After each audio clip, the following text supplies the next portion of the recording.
reading inside your genre, reading books like yours is one of the only ways to understand the craft. Right. Um, because otherwise you're shooting blind and it's bad.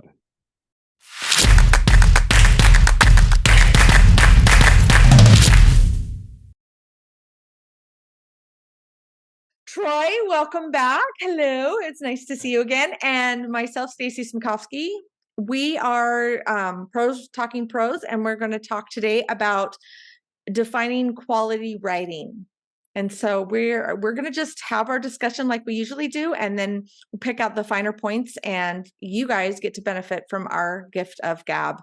So, so one of the things that Troy and I actually encounter quite often are authors that don't study enough up on their work. Basically, they don't read enough of what their counterparts are doing. They don't read at all sometimes, and they've never taken writing classes, and they've never experienced critique groups or anything like that. They have a great idea. Their story is a good story. Somebody's told them, yeah, you should write that. So they do. And it usually is, when it comes to an editor's desk, especially a freelance editor's desk, oftentimes it's not ready for an editor. It's still very much like a discovery draft. So Troy and I have decided we're going to talk to you today about what makes a quality or a quality manuscript or a quality writer or writing. So we're going to talk about that. Probably the first thing I want to talk about is defining your goals as a writer, Oh, because that depends on how much time and effort you need to put into the quality of your manuscript. If you're writing your grandfather's story from World War II to share with your family, and with his heirs and then pass on through the family or whatever, you may not need to worry about achieving publication quality, grammar and punctuation and spelling standards. It would probably be nice for your heirs if you would do that, right? But you don't necessarily need to, because if you're not going to sell the book, you're not going to spend a huge amount of money on an editor or whatever. In fact, I had a family that I knew that basically they put this manuscript together. It was just a bunch of stories about their grandfather and his experiences and stuff like that. They put it up on Ingram, made it private so nobody could buy it. It had an ISBN so that they could copyright it and say it was belonged to their family. And every now and then they would print a copy for a historical society or something and a few copies for the family. And that was all they did with it. And that is fine. Like in that case, do you need an editor? Well, it'd be nice, but you don't necessarily have to pay a huge amount of money for one. You can clean some things up pretty easily using grammar programs, and it's quality enough to achieve that goal. However, probably most of the people listening to this, that is not your goal. Your goal is publication. Now, whatever that path to publication, whether that is independent publishing or whether that is publishing with a publisher, there's a certain quality standards that readers are looking for. And you need to, first of all, know what those are, and you need to achieve them so that the reader, that your target audience who's going to read your book, is satisfied when they get down to the end of it. right. Because and the first way to do that, I think, would be to actually read the books in that genre. Well, So yes. so if you're writing a sci-fi fantasy, first of all, one of the big things that I do as a developmental editor is I'm going to look at those genre specifications and see if you hit those marks. Now, every writer out there is going to scream, well, wait a minute, I don't want to, I want to break the rules. I'm all you writers out there are all rule breakers. I get it. But the thing is that while you may be bending or breaking some of those rules, there are things that are expected in those genres that are not bendable. So like, for example, in a murder mystery, you start with a dead body. If you don't start with the dead body, where's the murder mystery? So there's certain things that you have to like marks that you have to hit. And like Troy and I are saying, if you read the genre, you're going to recognize those patterns, and you're going to kind of know where you can go bendy and where you can't. So do you have anything to add about that? The only thing I'd say about that is, so some genres are more rigid than others, and you Mm-hmm. need to know that as going in. And what I mean by rigid is, okay, writers, technically, you're right. There's no rules, right? And everybody can give me some exception to the rule and Mm-hmm. says, okay, this was okay. But I guarantee that that person knew the rules before they broke them, first of all. Second of all, there is one rule to writing. There's one, only one, and you should know it. And the rule is it has to work.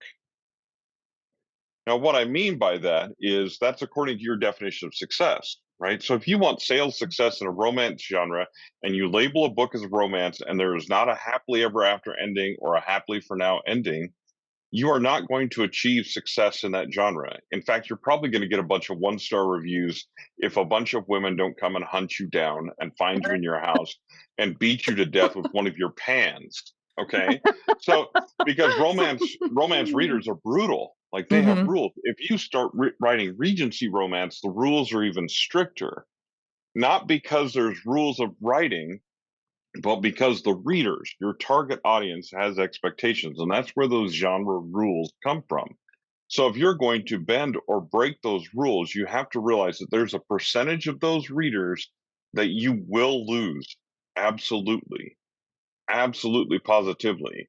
And so you need to understand that if you're going to go and break those rules. So understanding those genre rules first will tell you what ones can I break, and also what will the consequences of breaking those rules be. But so that's the primary thing. Where those rules come from is not a publishing standard that's some objective thing that some editor high in the sky set up. It's what they know that readers in that genre expect. And a publisher, especially, is not going to pick up a book from you that they know defies those genre rules. And so they're afraid it might not sell, Right. because their biggest goal is selling. So if your biggest goal as an indie publisher is also selling, you have to pay attention to those rules. Whether you like them or not is completely irrelevant to your career. So, Right. yeah. So just making sure that you define your goals first, but then know the rules of your genre, whatever those rules may be. Um, and that that leads into the whole idea of like making sure that that book is going to be marketable to that audience. Because and if you're trying to market to an audience, but your book doesn't fit in that audience's expectations, you're going to have to find another audience, and Hmm. either that or you're going to have to change what you're writing. So there's Hmm. those two things. So I'm not saying that there isn't an audience for that wackadoo wild genre that's cross in, the murder mystery with the imaginary friend who has a romance with another imaginary friend. I'm not saying that doesn't fit somewhere, but you have to find the audience that's looking for that, and it may not be in the epic fantasy genre. Right. Right. So just keep in mind. Okay, so great. And then so like you said, it has to work. And I think it Robert Dugani that also says that in his workshop. Yeah. It has to It, work. it has to work. So I totally agree. Your manuscript has to work.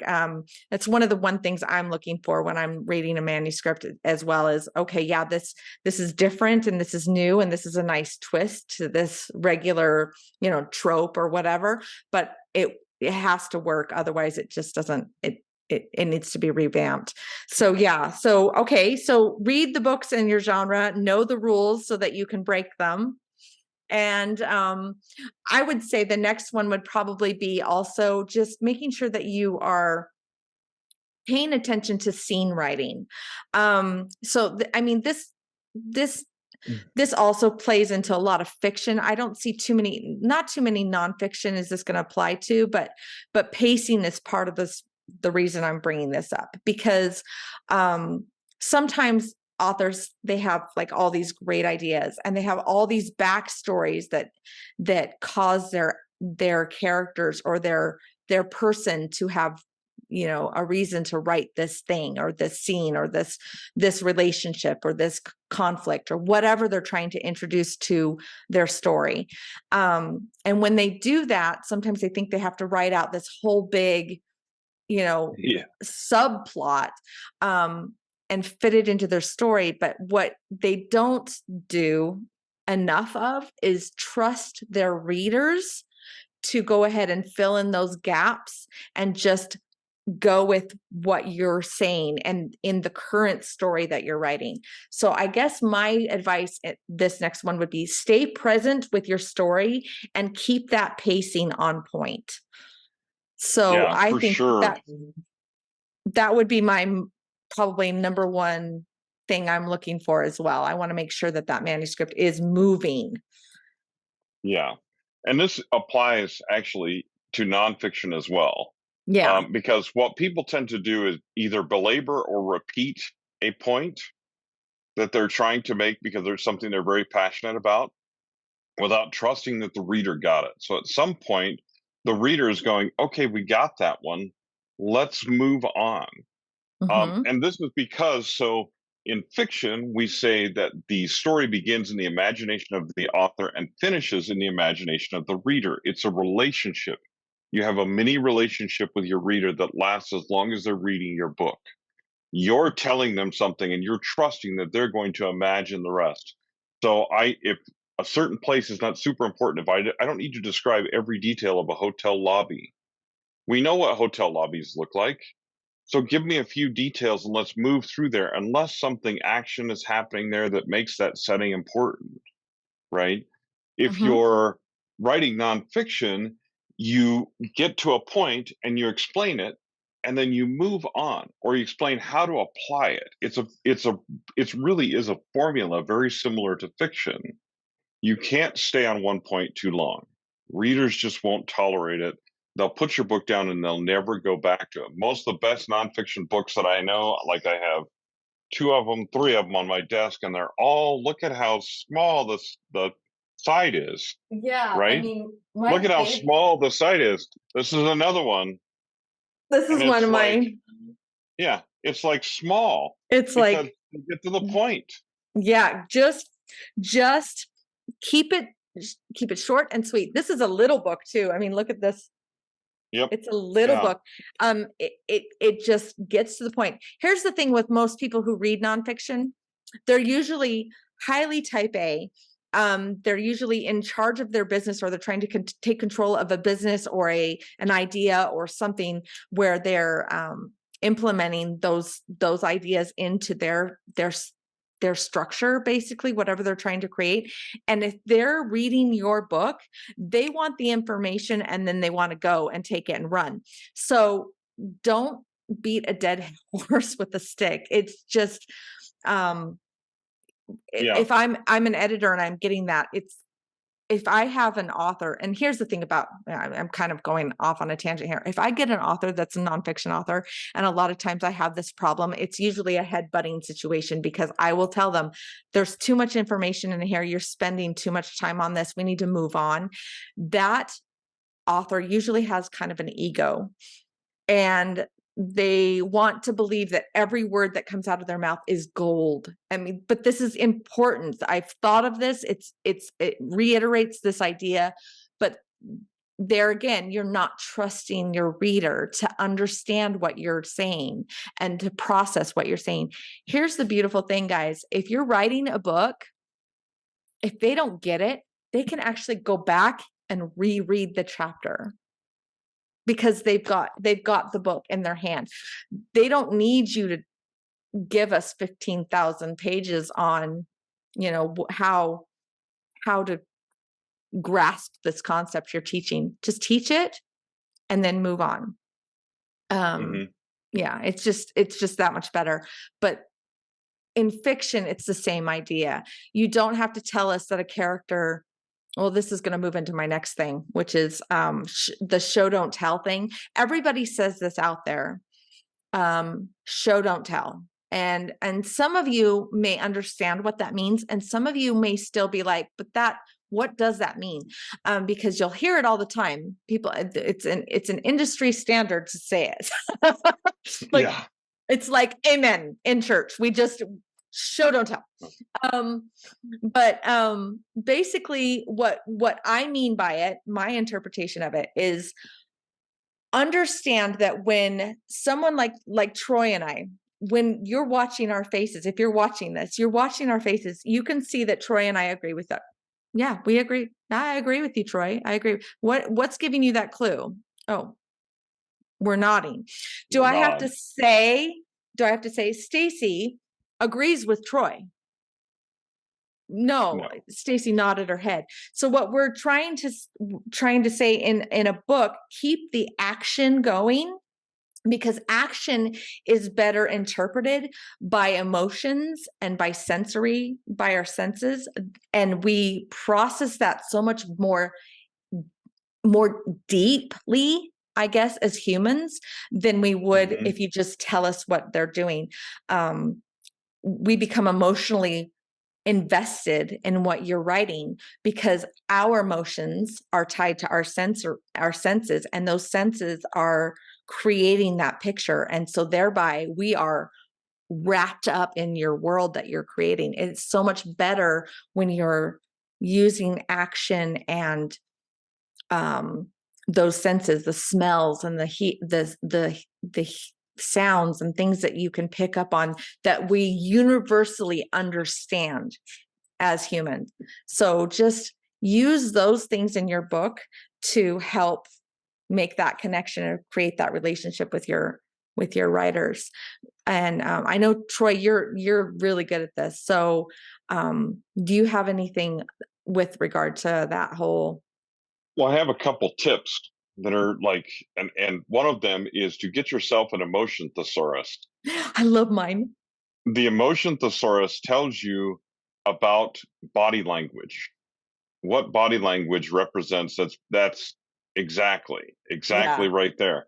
And Mhm. neither of us wrote this book. We're not recommending books to you that we like that we're going to make money on. I'm recommending No. books to you that that work.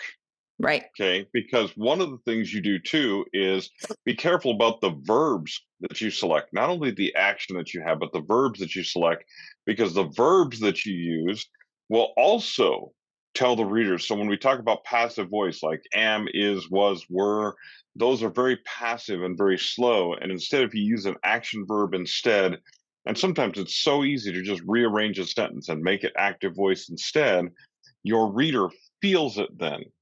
Okay, Hmm. so that's one thing, emotion thesaurus and active voice. And when we talk about active voice, now that doesn't mean you can never use passive voice in your entire book.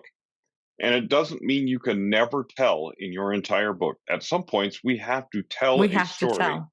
This is our job, right? Yeah. But the more we can show it, the better it is. The other is there is a psychological order to senses when you experience them in a book. And the way it normally goes in text is if you start with movement, something kinesthetic, your character moves into the room, they hear something, and then they see something, and then you can follow it by other senses. And then you start with movement again, and then they hear something, and then they see something. It's called the KAV method, kinesthetic audio visual. Okay, if you do things in that order specifically, and start to pay attention to it, people will go, "Oh, wow, that was a super engaging scene." Yeah, because psychologically, their brain moved into the room, heard something, saw something, experienced other senses, and they are there almost instantaneously. But it's basically human psychology, it's human psychological trigger. So if you can use that and use those emotional cues from action instead of where your wife says everything is fine and then she folds her arms and you're like, or do whatever you want. Guys, if your wife tells you do whatever you want and she folds her arms like that, don't do whatever you want. Don't do that, right? But we know that as human beings because we read that language. We read the body language that says, no, everything is not actually okay. Or if you ask someone if they're okay and they're like all tensed up and they're like, look like their face is in pain, you know they're not okay. We don't know they're not okay because they said to us, I'm fine. But those words don't mean the same thing when we see what's happening to their body and in their facial Right. expressions. So use that as a part of your writing. It's Right. part of the experience. It's how we get that movie like feel to our books without creating a movie from them. Right.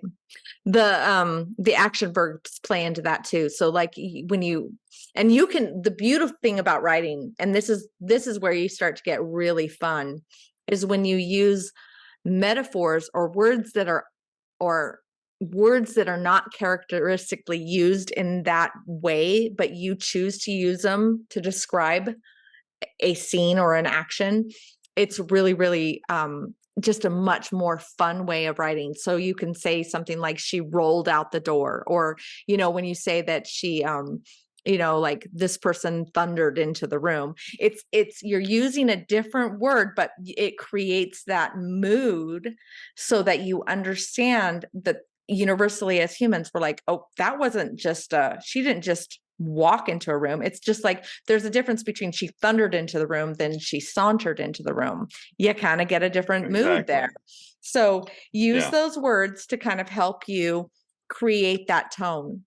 Same thing with setting. I had an example the other day, and this guy described a mosh pit floor as a beach of sticky, broken glass.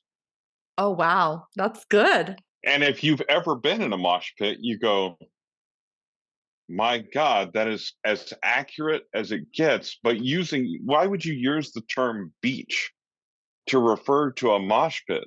Well, both of them are fun places filled with people, right? But Mm-hmm. a beach of broken, sticky glass, none of those things sound pleasant. Broken, sticky glass. But yet, at the same time, he was describing a pleasant experience because he was describing the violence of the punk movement in the 70s that many of us experienced, 70s and 80s that many of us experienced, which created positive memories despite the violence that was sometimes happening around us. And so it's a really interesting paradox to like bring something like that in your setting using words that don't you feel like don't necessarily belong when you read them, but you can totally picture and understand that situation that we're describing. So it's be creative. The idea is not only be creative with your ideas, but be creative with your words. Mm-hmm. And that leads to one of my big things is study. People largely underestimate the amount of education it takes to be a novelist and to keep writing novels full time. And by education, I do not mean college. In fact, most of the time, I seriously do not mean college. Like there, Yeah. there are some parts Mhm. of college that are good for you, but if you think that you're going to get an MFA and you're going to transition to being a writer, you're not. And the reason is they don't teach you some of the things in an MFA that you need to survive out here in the real writing world. And it's not that there's not some value there. And I'm not saying MFAs are just a total waste. For some people, they are a solution. But what I'm talking about studying is studying the craft of writing. Where do verbs and adverbs and adjectives go? And what do they do? Like being able to diagram a sentence is actually a pretty valuable skill. I Oh, know that you yeah. thought in elementary school that this was something you would never use. You were wrong if you're going to be a writer full time. You should be using these tools to break down your sentences and your paragraphs and your words and understand what you're doing with them. So understanding the basics of, the elements of style, read it, study it, have a copy on your desk, whatever the case may be, but you need the elements of style. You need to know where words belong. But also when it comes to studying your genre, you need to study it. And so that means going beyond just reading in it or consuming movies in your genre, but actually analyzing those things when you read them and reading them with a different purpose. Now, there are times to read just for pleasure because it's fun and you want to be in the story and you love it. But there's other times when you will see a story that works really well. And one of the best things you can do is tear it apart and figure out why it works, because then you can take that knowledge and use it in your own writing. But it's also the same thing if a story doesn't work. If a story doesn't work, tear it apart, find out why it didn't work, and then say, that is something I can avoid in my writing. But actively study and consume story. Actively study and consume story. Did I say that enough times? I think I Yeah. said enough times. It's just the importance of that cannot be overstated. just just to like emphasize this actively study story. um it's like you said, you're when you go to a movie and you're watching a movie and everything, one of my favorite things to do is deconstruct what's happening, break it down. And that's why I love developmental editing, because I get to deconstruct your story and then figure out what's working and what's not. But you work with Plotter quite a bit, and that tool, I absolutely love that tool. I'm going to kind of plug it here for a second, because Plotter, Plottr, is a tool that I'm relatively new to. I've only been using it for a couple years, and I admit that I don't know all the ins and outs of it, but it is one of those things that and I'm not saying you have to plot a story ahead of time. I'm just saying that knowing the story and how it what works is really going to help you. And when you can actually look at your story and deconstruct it and figure out where all the parts are and if they're in the right place, it will help you really hone in on the problem areas and how to fix those. But this isn't just for fiction writers. Oh no, This is very much a nonfiction thing. nonfiction as Um, well. Yeah, yeah. for So sure. when you're writing a memoir of sorts, or you're writing, even if you're writing a bunch of short stories that go together in this, you know, not really anthology, but more of a like a nonfiction kind of way that you're trying to bring in this idea or introduce an idea to somebody, you have to remember there still has to be an emotional arc that takes place in that book. And for a great example is a book that I just finished working on, and I'm not allowed to say which one it is, but it was a nonfiction story. It was actually just a collection of all these little experiences that this person has had throughout their life, and he wanted to collect them and then kind of show this transformation that has taken place in his life. And all these stories alone could stand alone and just be an interesting story, but he wanted them to kind of like create this overall idea. And we had to find that arc, and we had to find out where that peak was in that arc and make sure we timed it right so that there was a nice lift and then this kind of just small little resolution at the end, so that the reader could now go, oh, I'm going to take all this now and I'm going to apply it to my life, and go off and, on their own adventure. And so that's basically what you're doing in nonfiction. Anytime you introduce any kind of idea to somebody, you have to remember that there is an emotional um, synergy, I guess, or energy that we as humans actually work on. And you don't have to be spiritual to know this. We all work in in a vibration mode, and we pick up on high energy and low energy, and we all get fed or we Yep. get sucked out of. And you have to remember that your book kind of needs to work in um that same rhythm, so that your humans that you're trying to connect to will feel that and ride that wave with you. So Troy, do you Yeah. have anything that you want to share about that? Well, kind of like two things. First of all, kind of in nonfiction, so I often describe it as a hero's journey, but what it is like even if you're offering instruction to someone, what you're doing is you're taking them from a place they have now, you're showing them a problem that they may or may not know that they have. So you take them in their ordinary world, which is where a fiction hero's journey story starts, and you have them in their ordinary world, and maybe they're okay with their ordinary world, but you point out, hey, are you experiencing this? And they go, huh, that actually is a problem that I'm experiencing it.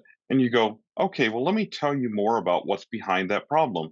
And you tell them what's behind that problem, and you're taking them on this journey where at some point they make the decision, yes, I'm going to follow you through this book on this journey because I want to know the solution to that problem.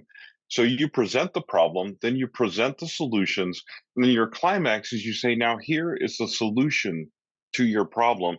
And this is you follow these steps and then return to your ordinary world.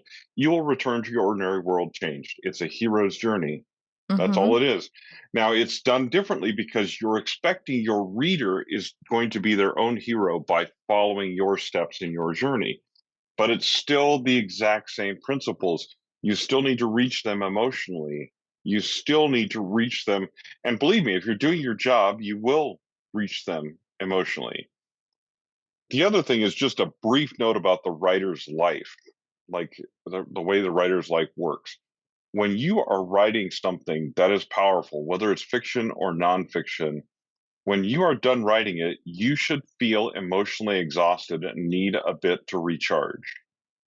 If you don't feel that emotional exhaustion, you are not going to reach your readers because you're not reaching yourself. This is writing is a very cathartic process many times, but it's also a very emotionally demanding profession. So when a writer tells you they write 4 hours a day and then they don't do much else the rest of the day, there's a reason for that. And the reason is they are as exhausted as if they had gone and worked an 8 hour day at a factory. Because so they will often go outside, take a walk, do something to reset, and then they'll come back in and do the other work that's involved with writing for a living. And the reason they do that is that reset is super vital. Like, but if you're not feeling that as a writer, if you write your nonfiction chapter and you really don't feel much about it, your reader won't either because they're not invested because you're not invested. And so it's an aspect of the writer's life that first of all, you need to learn to deal with that emotional exhaustion. And that's a whole other topic for a whole other time. And you need to learn to deal with some other things that are a part of the writer's life. But the primary aspect for the purpose of this is you can tell the quality of your own writing. I used to tell when I edited romance, and stuff like that, I told the authors, I can tell if when you're writing a steamy love scene, if you were turned on or not. Mm-hmm. Because if you weren't, it doesn't work. I mean, it's that simple. And that can sound kind of weird, but it's like, hey, I can tell when I read it as an editor whether it was working for you or not. So whether it's going to work for the reader or not. So I'll send it back and say, turn up the heat, whatever you need to do to make this better, do it. Now that applies to whether it's sweet romance and you're kind of not including details, or whether you're, you know, full steamy romance and going, all the way, right? But whatever you're doing, you should feel it. If you don't feel it, if no tears in the author, no tears in the reader.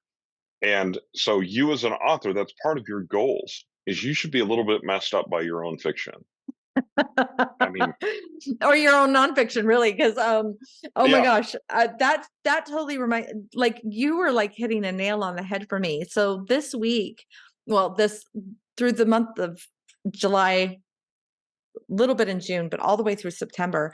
I don't know if you know this, but I edit for a lot of doctors who are applying for their their U.S. medical licenses, and so about 200 students a year, I go through their personal statements as they're going through this application process.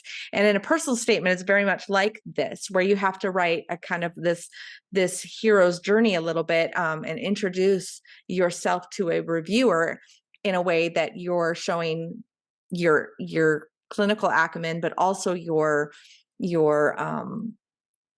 character, and you're showing what makes you a good person for their residency program. Well, anyway, I try to get a large chunk of these done a day. And lately I've been running through about, I don't know, 5 to 10 of these a day, but I was just handed like another 30 yesterday. So now I'm like, so, I'm running through these. And as I'm doing this, in the background, my son is going through the crucible, and, and I'm like not sleeping because of everything that's going on.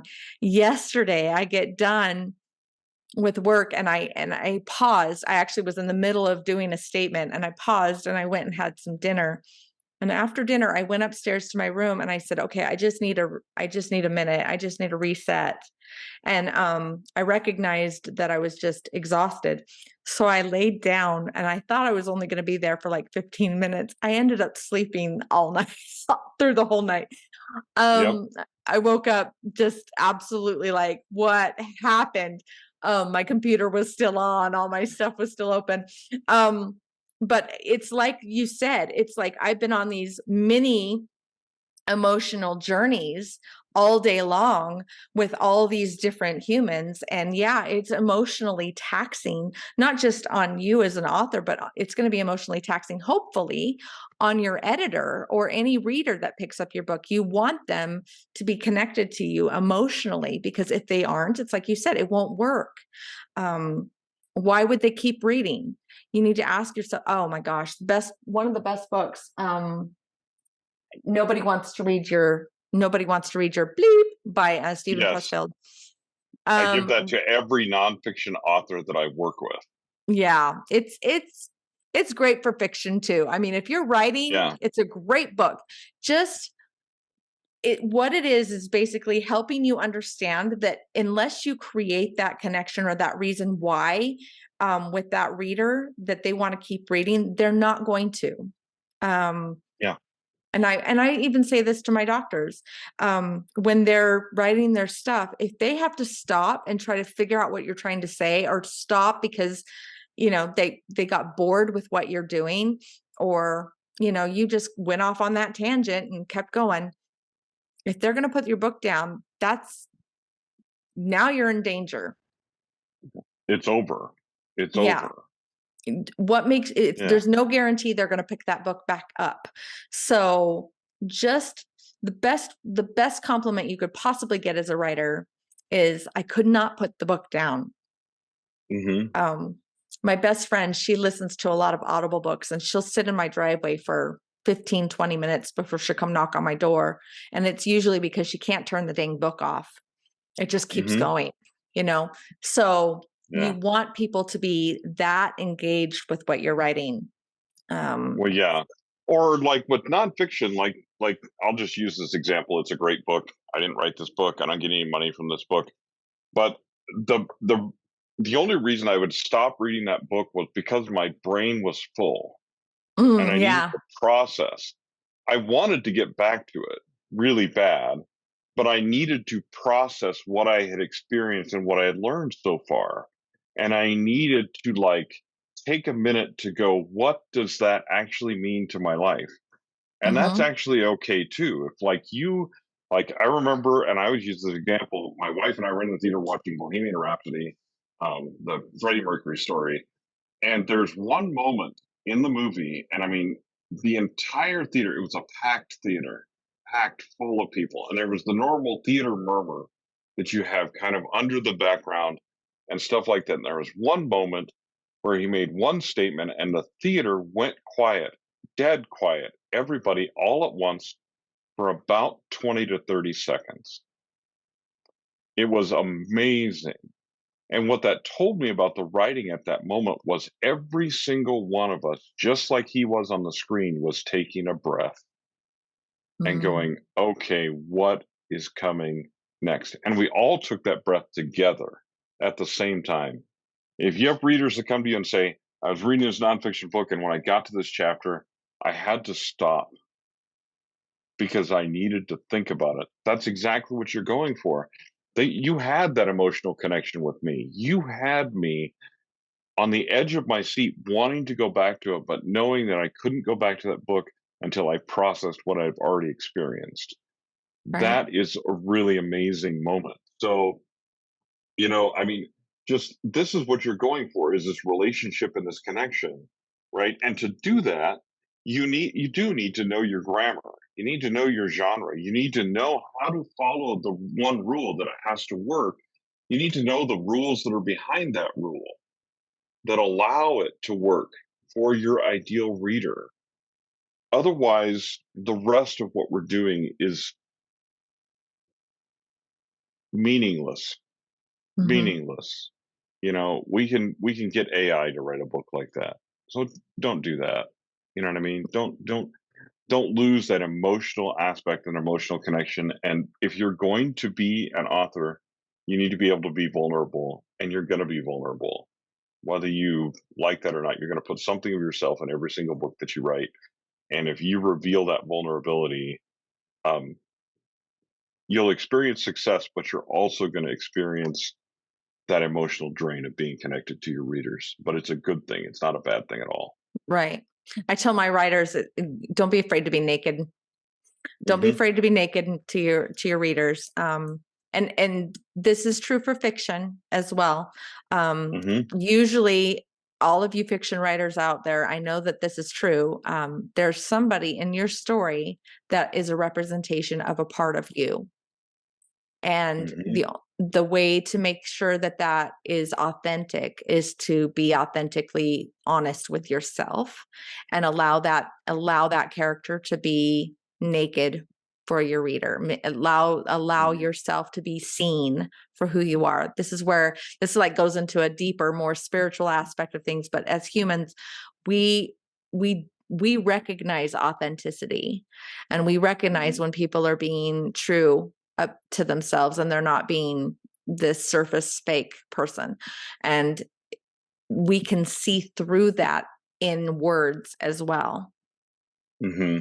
Yeah, that is for sure. I mean, this is why, like, very often you will tend to write protagonists that are your personality type. Mm-hmm. And that's perfectly okay, actually. Because if you think about it, let's say we're talking 9 Enneagram types and you're writing to your Enneagram type. Well, that means a ninth of the people in the world are going to potentially relate to that character of yours. That's a pretty decent sized That's audience. I'd be happy that's with that. huge. But so that is why your fiction doesn't appeal to everybody, or your nonfiction doesn't appeal to everyone. When someone tells me they're writing it for everyone, and this comes back to the quality aspect of it, right? Mm-hmm. Is the quality aspect of it is much dependent upon you knowing your audience, because what you're trying to do is satisfy your audience and satisfy yourself, and those are the two things that you're doing. And if your audience looks a lot like you, satisfying them is much easier for you. Right. That makes your job as a writer much easier. And also, you just accepting, I'm not going to please everybody. And that's actually perfectly okay as well. Not everybody's going to like my stuff. It's fine. Right. So, Russell Brand said something. I was watching something the other day, and like Russell Brand, honestly, I told my husband after I got done listening to him, my husband, I used to think Russell Brand was like off his freaking rocker, and maybe like he's just going through this major transformation as a human. But one of the things that I was like noticing this morning is he was like speaking to some form of like connection and the way we need to like accept who we are and accept our ultimate, you know, the way our bodies actually are going to deteriorate as we get older, and just accept that, but to control the things that we can control and try not to like really dwell on those things that we can't. Instead, just succumb to the idea that that's just something you can't control, and just to move past that. And that's very much what you were saying. By the way, Russell Brand, if you're ever going to watch this, I just want you to know, if you started a religion, I would join. um yeah, he's kind of one of my man crushes. Him and Jason Momoa, I would switch teams for. I'd be like, I've never tried this before, but I'm down. But anyway, um, he's just, honestly, he's like speaking to my soul lately. But anyway, so yeah. yeah, just but that's, it's so true. Like just go ahead and accept the fact that you can't control everything. You're not going to please everybody. Not everybody's going to love you, and that's okay. Like, it's okay. You know who you are. Be authentic to yourself. When you're authentic to yourself, you're going to find those people who truly authentically love you, and not just who you're trying to pretend to be. And that's, I Mhm. think, more important to your human experience than anything else. um Yeah, and that's because and no, that's just to say, kind of bring back to quality. Is the quality is subjective to a certain extent. right, Like, some people are going to love your stuff and some people are going to hate it, and it doesn't mean your stuff is bad. It means it's not necessarily right for them. right, But if you're doing the best you can as a human being and you're embracing that, who you are and what you're able to do, then and as long as you're achieving that, a reasonable standard of quality, that's really what matters, right, you know? right. And this goes to, finding people on your team to help you bring this manuscript that you're creating to the public. So keep in mind too, not every not everybody out there as a professional is going to be the right fit for you. You may, for me personally, I know there's many times where I get contacted and somebody, thinks, oh yeah, I would love to work with you. And then we actually have a conversation, and they find out that maybe I'm not the right fit. Maybe I'm not the right editor for your project, or I may come to understand that maybe, as much as I would love to be part of this project, I'm not the right editor for you because I recognize that these are things that I'm not capable of editing for you. So, there's those things that, as professionals that are actually legitimate professionals, um, those of us that have been in the industry a very long time and understand what we do and are comfortable with that, we're going to be comfortable letting those things go. And Hmm. you should be as well. You should be completely comfortable with knowing, okay, this person may not be the right fit for me, but that doesn't mean that my project is not going to happen. I just have to find the right person.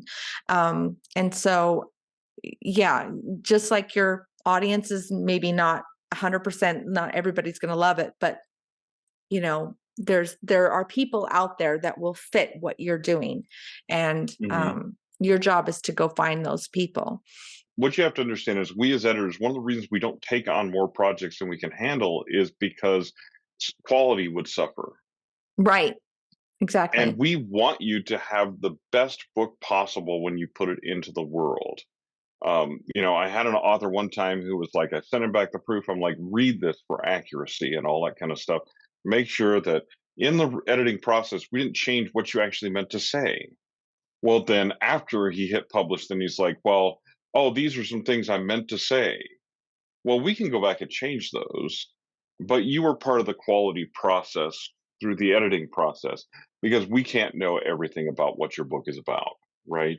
And I mean, that's okay. It's perfectly fine to have something like that happen or whatever. And that was a long time ago. Usually now I'm like, I have pretty good authors that like pay attention when I say, read your proof, please do that. But there are times when like that quality is the reason we can't take on your projects, is we're providing quality to someone else, and we have to protect them the same as we would protect you if you were one of our clients. Right. So. Exactly. When you bring on people on your team to help you with the quality of your manuscript, keep in mind that we're trying to do what's best for you and for us at the same time, like you said, and that has to be a synergy that works. Otherwise, it's one Yeah. thing is gonna suffer. One of those elements is gonna break. And we don't want that to happen. So, overall, I would say that quality for a manuscript, like, really, really, number one, hinges on the work issue. Like, does it work? And I guess that's more or less the theme of this video here, is that we're going to just really make sure that it works. Does that mean what if you're out there and you're saying things like, well, I'm not really great at grammar, or I really don't have a very large vocabulary, or that means I can't write? Well, no, that's not what that means. There are tools out there to help you with those things. Editors will help you with those things. That's not what we're talking about when we talk about a quality manuscript and making sure that it's quality. Just what we don't want you to do is waste your time and your money. And that seems to be a common story out there in the writer's world, where a writer will bring a project to a certain, I guess, certain landmark or trail marker in their journey, and it's not ready to be there. And it needs to be Hmm. brought back a little bit and kind of honed in a little bit. But one of the things that I've realized with a lot of my writers is that it's most important that you are really taking the time to invest in learning to write. Um, Hmm. and that doesn't mean, like I said, learning even just all the grammar rules. Like, grammar rules, those get broken all the time too. Using a long pause, or um, having a new paragraph with just one word. Like, I mean, there are things that we do as writers to create an emotion. Um, but the rules still apply when it comes to learn what those those tools are to create those emotions, because what you're trying to do is create the emotion. Right. So Yeah. So, yeah, that's quality. Quality comes from your your time that you've invested in learning how to um, present that idea in a way that can be received by the reader. And communication is a two-way street. It's not just you Hmm. telling, it's them receiving. So you have to, I recommend going to critique groups, getting beta readers. Don't be afraid to let people read your book before it's published because you're afraid they're going to, one, steal your idea. How often have you heard this where people like, hey, I'm going to send you an encrypted file because I don't want anyone to steal this idea? Oh, yeah. Here's what I'll tell people. First of all, if you're born to be a writer like me, you have more ideas than you can ever write in your lifetime. Mhm. So I tell people, hey, if you want to steal one of my ideas, frankly, go ahead, knock yourself out. Second of all, if I sit writers in a room and I give all of them the same writing prompt, I'm going to get 8 different stories because they're different people. So even if they take your idea, the way they execute it is going to be different than the way you executed it. So it doesn't matter. There's rarely anyone who has such a unique idea that many people are going to want to steal it, right? It just doesn't, that usually doesn't happen that way. The other thing I'll say about like what you were saying about critique groups and stuff like that, and we should probably do a thing about those because Yeah. use caution with critique groups and beta Right. readers, but there are Very, yeah. definitely things you can do. However, if you get to the point where you bring your manuscript to an editor and they tell you it's not ready, understand that it is not personal, first of all, and it doesn't mean that it'll never be ready. What it means is right now it's not quite ready. And usually, if someone brings me a manuscript and for me it's not ready, I tell them, hey, here are some steps you can take to make it ready. And most Mhm. good editors will do that for you because we want you to succeed. Like, we are not trying to battle against you, especially in the freelance editing space. We're not trying to battle against you. We are not being gatekeepers and telling you, you can't publish this. It's not, it's terrible. What we're telling you is it's not ready yet. And that's when you go back to those critique groups and beta readers and let other people read your work. And yes, people's ideas have been stolen in critique groups. And yes, there are horror stories, but those are rare, so rare that it's like if something like that happened, and if you're careful, if you vet your critique groups, and we can talk about that another time, Yeah. you can avoid those type of things. But it's it those things are so rare for something like that to happen that the value that you get out of a critique group is so much greater. And the Right. value you get even just out of community, kind of like we talked about in our last video, that is incredibly valuable. So don't shun those things because you're afraid, because operating in fear, and this is another thing we could talk about another time, is operating in fear because many people operate in fear of things that they shouldn't really be afraid of. Really, your fear receptors in your body are designed to keep you from dying when we were in the jungle and there was a tiger chasing us, but it's not designed to keep you from doing things. And so when you let fear stop you from doing things, you're giving into a part of your brain and reinforcing bad behavior in your brain. You probably shouldn't do that, but anyway, that's another topic for another time. But all of that being said, that this, don't be afraid to show your work to other people because other people reading it is how you're going to understand how it's going to resonate with readers and other people. You can't do that on your own. There's only so much you can do on your own, and then you have to let it go out into the world. And if they're honest and good beta readers and critique works groups, they're going to actually give you constructive criticism and tell you what's working and what's not. And that's really what you're looking for. Yep, That's really what you're looking for. for So sure. yeah. So my final point in quality, I'm gonna make this point. And then if you have another one, we'll definitely add to it. But my other major point here is in terms as a communications major, I've this is one thing that I've always said, and I will die. These words will be on my gravestone. Writing is not speaking, and speaking is not writing. Um, so a lot of people think, well, it's English, so it's the same language, but they're not the same language. Writing is not the same language as speaking. When Troy and I are having this conversation, there's no way in hell's handbasket that I would be able to write what we are saying in a book that would make sense and work because of, unless I totally reconstructed this whole idea. Troy and I are having a conversation. When you're having a conversation with a friend and you're telling your story, whatever, like if I sat down with somebody and told them the Lord of the Rings, that story coming out of my mouth, blah, blah, blah, blah, blah, blah, it would not be received the same way if I dictated those words and put them on to paper. It would not be the same story, and it would not actually be received the same way, and it probably wouldn't even make sense. So keep that in mind when you're writing, that if an editor says we need to restructure this sentence because the nouns and the verbs are not in the right place, it's because we know the rules of language in writing, and it is not the same as speaking.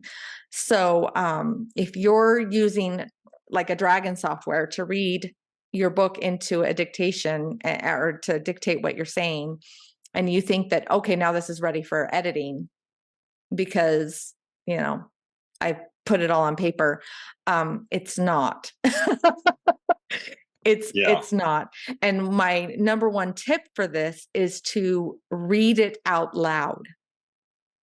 And so when you've written a chapter, like Troy says, take a step back, take a break, go have a drink, go walk outside, walk the dog, play with the dog, do, whatever it is you need to do to just give yourself a minute, then come back and reread that chapter out loud and see how it came out. And I guarantee you, if you just vomit it on the page, there's going to be some things that don't make sense when you go back and you reread it. So keep that in mind, that writing is not speaking. Do you have anything you want to add? No, other than just, I would second that and say, people say to write dialogue by listening to people talk. And I'm like, yeah, listen to people talk and then change it into the way we write dialogue.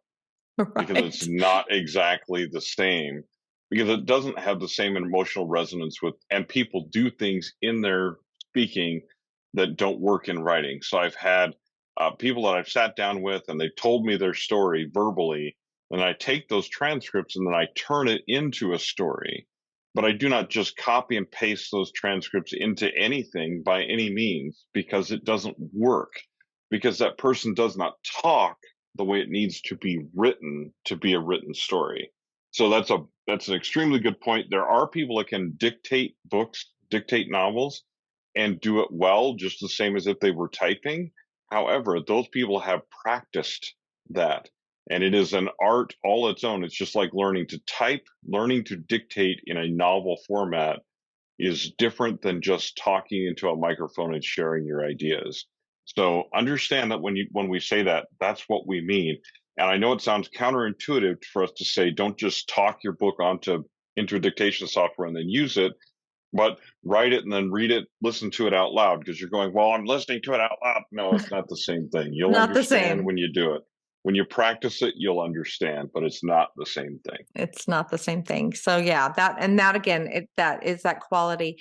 So just keep in mind that we expect a level of quality as editors before we get a manuscript. We don't expect it to be perfect. Oh no. So when I get a manuscript and somebody's saying, well, I don't have a clue where to put punctuation when it comes to quotation marks, it's fine. We'll figure it out. That's not what I'm looking at. First and foremost, if I'm doing just a copy edit, then of course I'm going to be like, okay, where are all those quotation marks and where are they putting their commas? But when it comes to a manuscript's quality in terms of the content and the communication, we are going to be looking for those things we've mentioned, which is, that arc, that emotional link that you're making with the audience. Yeah. And on that, I mean, really what we're looking for is story. Right. I can't edit your story if you don't have a story there. Right. If you have a story there and it has punctuation and grammar problems, I can help you with that to an extent. I can even help you shape the story if it's not quite the right shape or something like that. But if there just is no story there, And I know you've probably seen books like this too, Stacey, where it's just like the story is not fully developed. There's no conflict, there's no tension. I don't care about these people. There's no emotional connection. Well, I can't edit that into your manuscript. That involves me rewriting your manuscript. You need to have that already there. I have a gal that I'm working with right now that has a young adult novel that basically at sometimes she just broke the fourth wall because she's very used to doing audio productions. And so she Mm, would, at a critical moment when the tension was high and I was like invested in the story, she would say, "Oh, hey, reader, this happened." And I'm like, "No, please don't do that." And it's okay because she has a story there, so I can help her edit those parts out. mhm. But I can't, if she didn't have a story there and she was just doing that all the time, I would have to have told her, "Hey, this is not ready. You need to go and fix this." Right? Right. It's not because it's not good and not because it's not a great idea, but because if she had just not constructed a story around that, I can help her shape those elements, but I can't create the story and that emotional connection for her. So Exactly. I think Exactly. that's part of the quality that we're looking for. Not I'm not talking about grammar and punctuation, although a certain level is nice if you can do It's that. nice. But Yeah. I'm talking about story. So Right, exactly. So, yeah, just remember these things that we've talked about. So I'm going to just kind of like round this out, unless you have another tip or, oh yeah, okay. I think we've hit a lot of them, the good ones. yeah. So defining your goals as a writer, making sure that you know where you're trying to put this in the market in terms of your audience and who's going to read this. It has to work. That's like the number one. Pacing, keeping your readers trust by giving them that trust and allowing them to fill in holes and gaps that are not necessary for you to fill in. And then showing, not telling. Amen. And then Yes. study the praise. Study the craft. Study how to write. Read your genre. Understand what you're doing, and then learn the actual technique of communicating through writing. And that's, learning how to actually write words that will convey what you're trying to, what's going on in your brain, so that it's received the way that you're trying to give it. That's the most important thing. So, keeping in mind that communication is a two-way street, and when you're writing a book, you're communicating emotionally, mentally, hopefully physically, with those senses, using those senses to stir up that emotion. So, do you have any final words on what we've covered? No, I think we've covered a lot about manuscript quality here, and we're going to talk about some other aspects of quality in other episodes. But I think what we've done, hopefully, is give you a very good picture of what that means and what Right. that looks like. And you, in part, need to just to take that and apply it and decide what that means to you. But Mhm. my only thing would be to trust other people. There are people within your inner circle that you should trust that will understand that quality and will help you make your story and your manuscript the very best it can be. So have trust in those people, do the best that you can, achieve the highest quality, but have a team. Have a team. Yeah, that's definitely. And like I said, we've said this before, but I'm gonna encourage this. Reach out to your local writers groups. Go to the Writers Guild that's in your community. I mean, writers tend to congregate to each other.